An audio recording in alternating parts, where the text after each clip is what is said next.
The year was 3067 BC. In the heart of the ancient world, Egypt stood as a land of mystery and power, its vast deserts hiding secrets that had been buried for millennia. The scorching sun beat down mercilessly, and the sands seemed to stretch endlessly, whispering ancient tales to those who dared to listen. The sands of Egypt swirled, whispering tales of ambition and despair. The wind carried with it the echoes of battles fought and lost, of dreams shattered and hopes rekindled. It was a time of great turmoil, where only the strongest could survive and thrive. A fierce warlord, Matthias, sought to conquer the ancient lands. He was a man of unparalleled strength and determination, his eyes set on the horizon, where he envisioned a kingdom forged by his own hands. His army, though loyal, was weary from countless battles, their spirits tested by the harsh realities of war. His army, battered and broken, stood on the verge of defeat. The weight of their losses hung heavy in the air, and the once mighty warriors now seemed like mere shadows of their former selves. Desperation gnawed at their hearts, and the hope of victory seemed to slip further away with each passing day. Driven by desperation, Matthias ventured into a forbidden oasis. This oasis was said to be a place of great power, a sanctuary hidden from the eyes of the world. It was a place where the boundaries between the mortal realm and the divine blurred, and where one could seek the favor of the gods themselves. He sought the power of Anubis, the jackal-headed god of death. Anubis was a deity feared and revered, a guardian of the underworld who held the keys to life and death. Matthias believed that by invoking Anubis, he could turn the tide of his fortunes and achieve the greatness he so desperately desired. The air crackled with otherworldly energy. It was as if the very fabric of reality was being torn apart, and the presence of the divine could be felt in every breath. The oasis, once a place of serene beauty, now thrummed with a power that was both awe-inspiring and terrifying. The oasis thrummed with a power that chilled Matthias to his core. He could feel the weight of the god's gaze upon him, and the realization of what he was about to do sent shivers down his spine. Yet the promise of power was too great to ignore, and he steeled himself for what was to come. Yet, he pressed on, his desire for victory outweighing his fear. Each step he took was a testament to his resolve, and the determination that burned within him was unyielding. He knew that this was his only chance to change his fate, and he was willing to pay any price to achieve his goal. He found an ancient shrine, shrouded in shadow. The shrine was a relic of a bygone era, its walls adorned with hieroglyphs that told stories of gods and mortals, of sacrifices and rewards. It was here that Matthias would make his fateful pact, a decision that would alter the course of history. There, he made a pact with Anubis, offering his soul in exchange for victory. The god accepted. The ritual was a solemn affair, with Matthias kneeling before the statue of Anubis, his heart pounding in his chest. As he spoke the words of the pact, he could feel the presence of the god enveloping him, and a sense of foreboding filled the air. Anubis bestowed upon Matthias the Bracelet of Anubis, an artifact of immense power.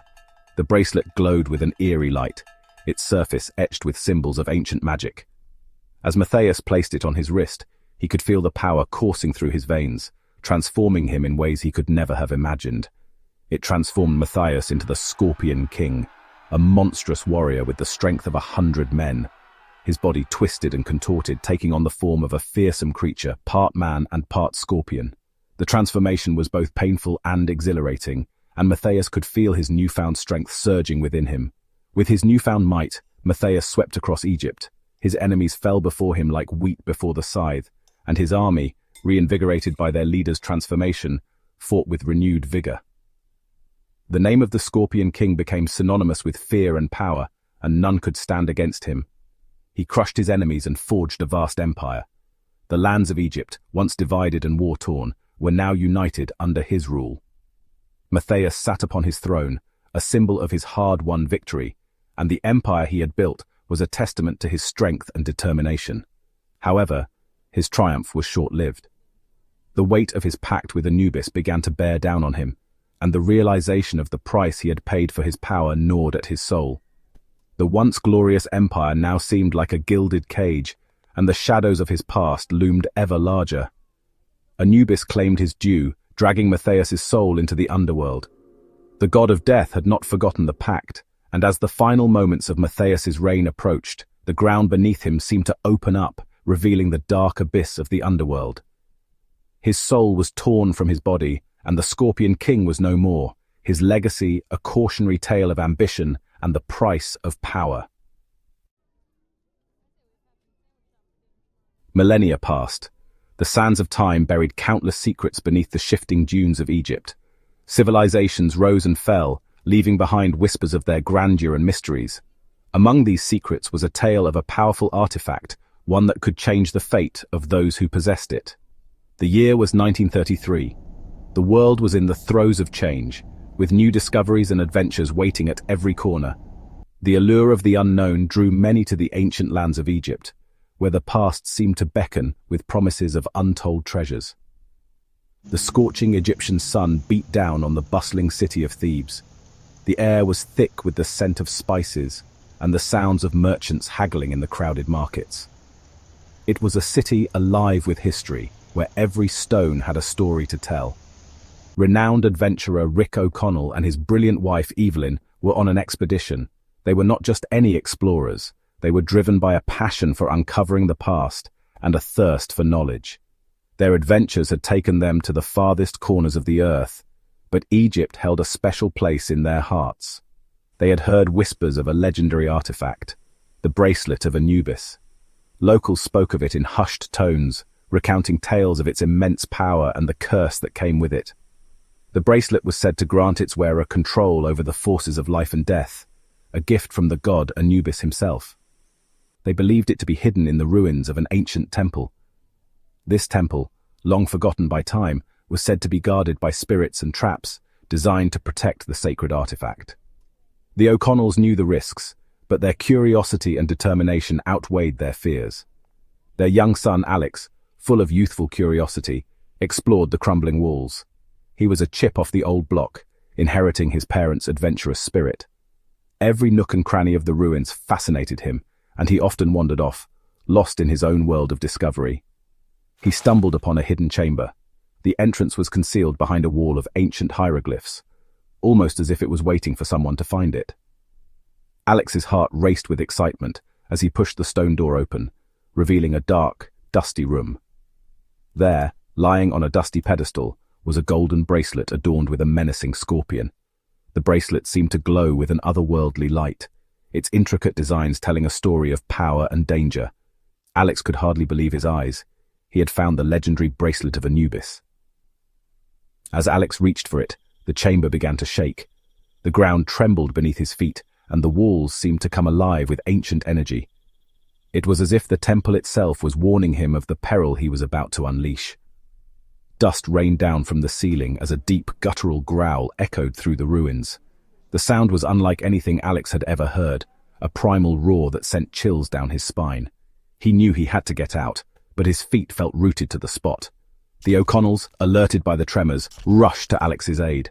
They navigated the shaking corridors with a mix of fear and determination, their only thought being the safety of their son.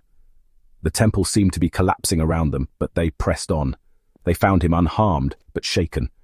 Alex clung to his parents, his eyes wide with fear and wonder. He held the bracelet tightly in his hand, not fully understanding the significance of what he had discovered. They quickly realized they had stumbled upon something ancient and powerful.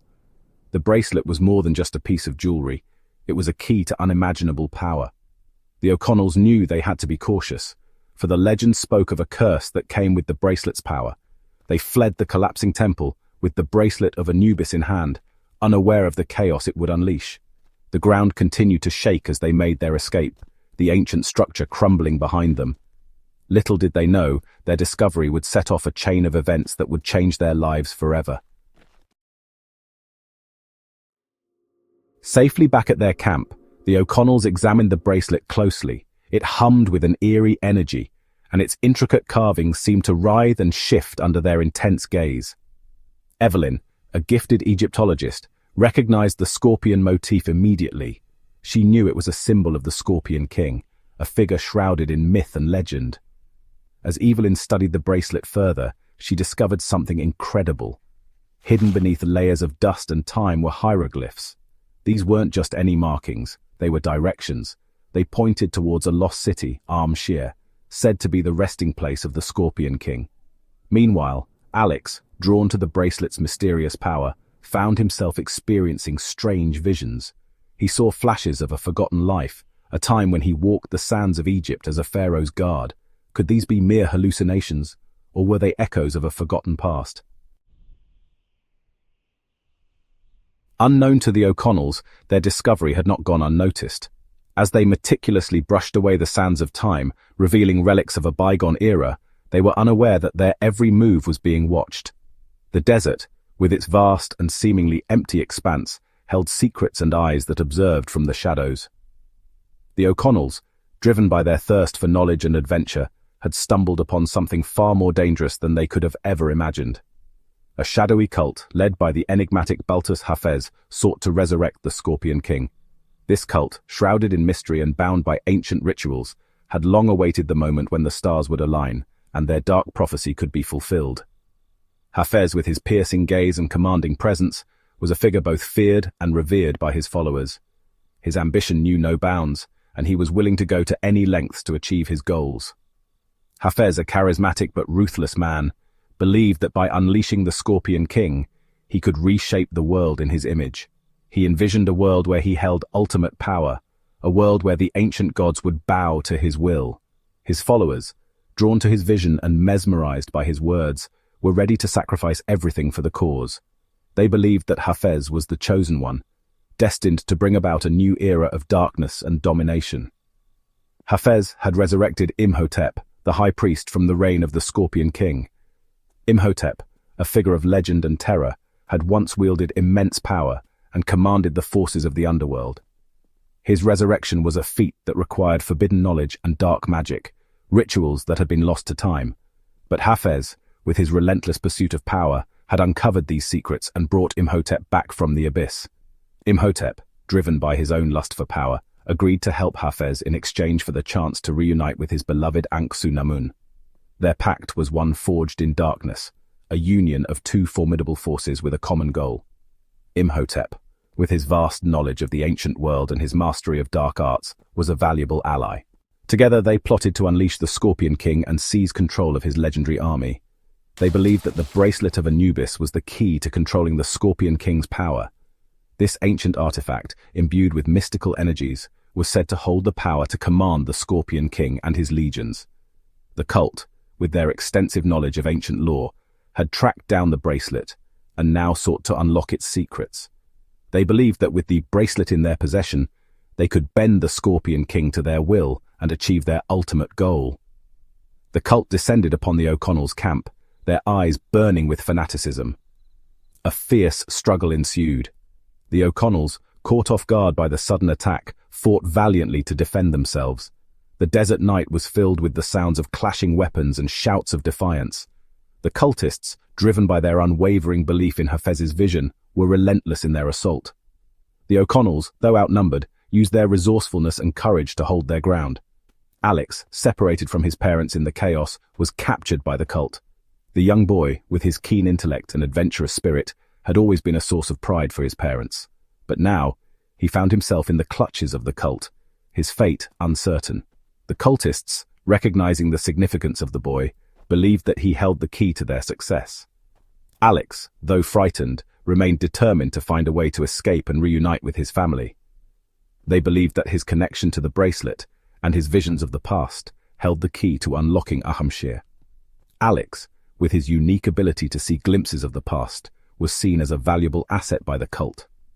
They believed that through him, they could unlock the secrets of Ahamshir and gain access to the Scorpion King's power. The boy, with his visions and his connection to the ancient artifact, was now at the center of a struggle that spanned millennia.